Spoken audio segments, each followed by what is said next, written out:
अब देखेंगे हम स्मॉल इंटेस्टाइन मोटिलिटी। तो स्मॉल इंटेस्टाइन का क्या फंक्शन होता है कि डाइजेशन और एब्जॉर्प्शन कराता है फैट्स और कार्ब्स की। तो इसकी फ्रीक्वेंसी क्या होती है, 1 मिनट में 12 वेव्स जनरेट होती हैं स्मॉल इंटेस्टाइन में।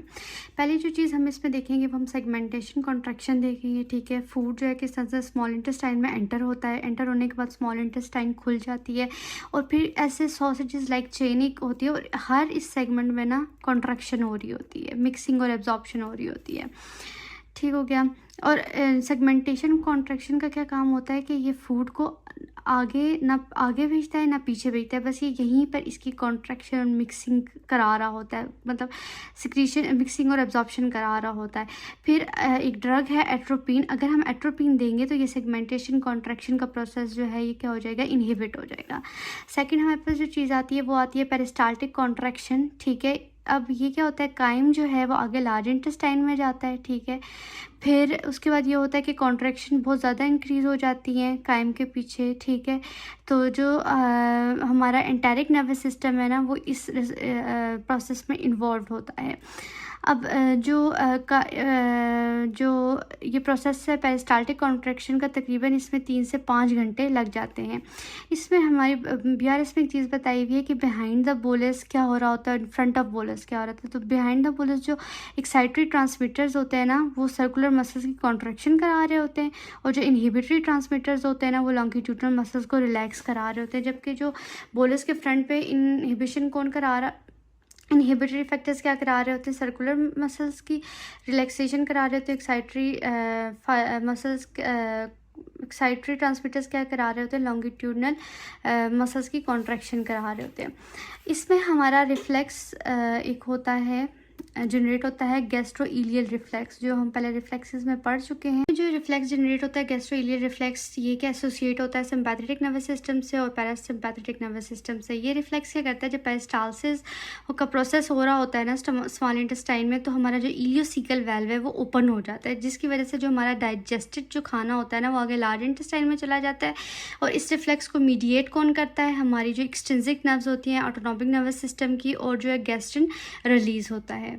ये इलियोसिकल वेल्व है, यहाँ से आगे लार्ज इंटेस्टाइन स्टार्ट हो जाती है। तो लार्ज इंटेस्टाइन की मोटिलिटी देखें तो पहले लार्ज इंटेस्टाइन का फंक्शन क्या है कि वो ऑब्जॉर्प्शन कराता है वाटर की, वाइटामिन्स की, बाइल साल्ट्स की, टॉक्सिन्स की, ऑर्गेनिक वेस्ट की, और जो फीकल मैटर है उसको क्या करता है, स्टोर करता है।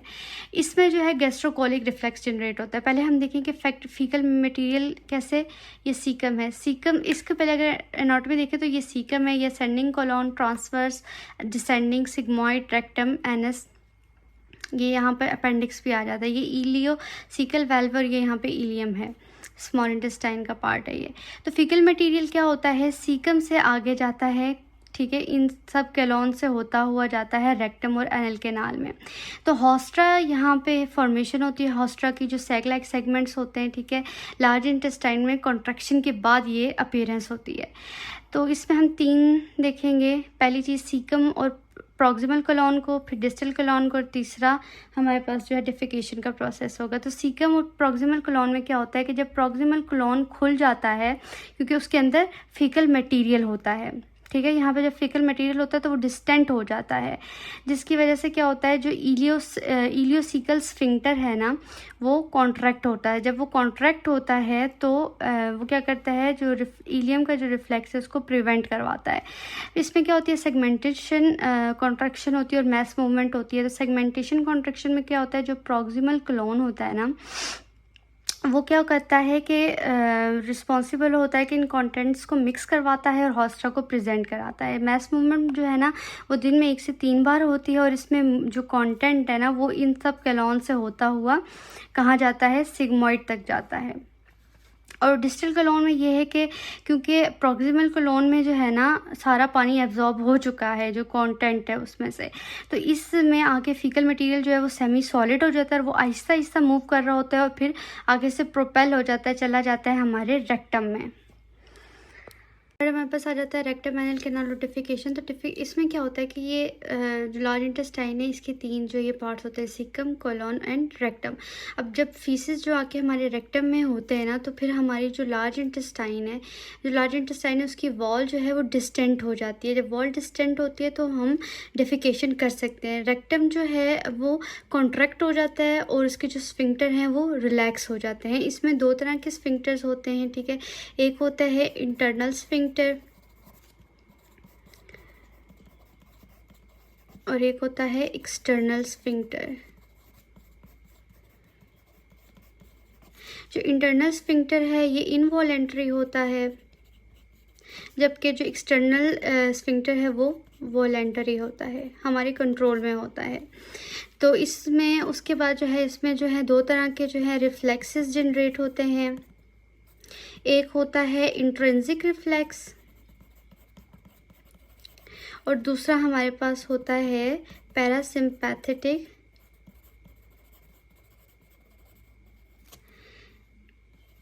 Defecation reflex.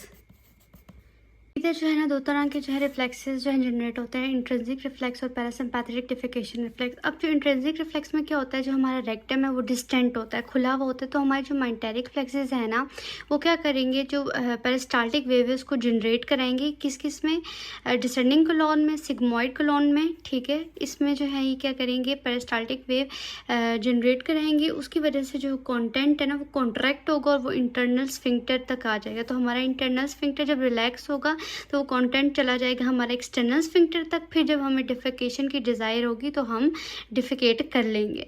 अच्छा, पैरासिम्पैथेटिक डेफिकेशन रिफ्लेक्स में क्या होता है, ये जो इंट्रिंसिक रिफ्लेक्स है ना ये लेस पावरफुल होता है। इसको मोर पावरफुल करने के लिए हमारा ये पैरासिम्पैथेटिक डेफिकेशन रिफ्लेक्स इन्वॉल्व होता है। तो जब रेक्टम डिस्टेंट करता है ना, जो हमारे एफरेंट फाइबर्स हैं वो स्पाइनल कॉर्ड के सैक्रल रीजन तक जाते हैं, ठीक है। फिर आगे से क्या होता है, जो पैरासिम्पैथेटिक जो फाइबर्स हैं वो क्या करते हैं, पेल्विक नर्व के थ्रू रेक्टम, सिग्मॉइड और ट्रांसवर्स कोलॉन तक आते हैं ताकि कंटेंट को और ज़्यादा जो है ना नीचे धकेला जा सके। अच्छा, जो हमारा जो हमारा ये कॉन्शियस सेंटर है ना, यहाँ से जो हमारी जो स्केलेटल मोटर नर्व है ना वो आती है, आके जो है हमारे जो एक्सटर्नल जो स्फिंक्टर है उसको क्या करती है, रिलैक्स करती है, एक्सटर्नल स्फिंक्टर को रिलैक्स करती है। एक चीज़ आई हुई है कि इंट्रा एब्डोमिनल प्रेशर जो है ना वो इंक्रीज होता है, क्योंकि जब हम गहरा सांस लेते हैं ना तो हमारा स्टमक जो है ना वो कॉन्ट्रैक्ट होता है। फिर क्या होता है कि प्रेशर जो है बिल्डअप होता है, जिसकी वजह से हमारा जो फीकल मटेरियल है वो डाउनवर्ड चला जाता है, मतलब इजीली जो है ना वो डाउनवर्ड चला जाता है। इसमें जो है गैस्ट्रोकोलिक रिफ्लेक्स जनरेट होता है। गैस्ट्रोकोलिक रिफ्लेक्स कौन जनरेट कराता है, हमारा स्टमक कराता है। कि जब हमारा खाना ऑलरेडी स्टोर होता है, ऊपर से नया खाना आ रहा था और हमारा कोलोन फिल्ड है, हमारे मसल्स जो है वो कंस्ट्रिक्ट हुए हुए होते हैं, तो हमारा स्टमक जो है वो प्रीवर्टेबल गैंग्लियन को बताता है कि कोलोन को जाके कहो कि डेफिकेशन का प्रोसेस करवाए। तो इस रिफ्लेक्स को क्या कहते हैं, गैस्ट्रोकोलिक रिफ्लेक्स। ये डेफिकेशन जो करा रहा होता है, स्टमक क्या करता है, प्रीवर्टेबल गैंग्लियन के थ्रू हमारी डेफिकेशन का प्रोसेस करवाता है। इसके डिसऑर्डर्स में जो है ये बताया हुआ है डायरिया के बारे में कि इसमें सेगमेंटेशन की जो कॉन्ट्रैक्शन है वो बहुत ज़्यादा कम हो जाती है, जबकि कॉन्स्टिपेशन में सेगमेंटेशन कॉन्ट्रैक्शन बहुत ज़्यादा हुई हुई होती है। तो इधर एक और डिजीज़ है मेगाकोलोन। तो उसमें क्या होता है कि क्लोनिक एंटेरिक नर्वस सिस्टम उसमें एब्सेंट होता है, जिसकी वजह से बहुत ज़्यादा कंस्ट्रिक्शन की वजह से इंटेस्टिनल कंटेंट्स जो हैं उनकी अकुमुलेशन हुई हुई होती है और फिर कॉन्स्टिपेशन हो जाती है।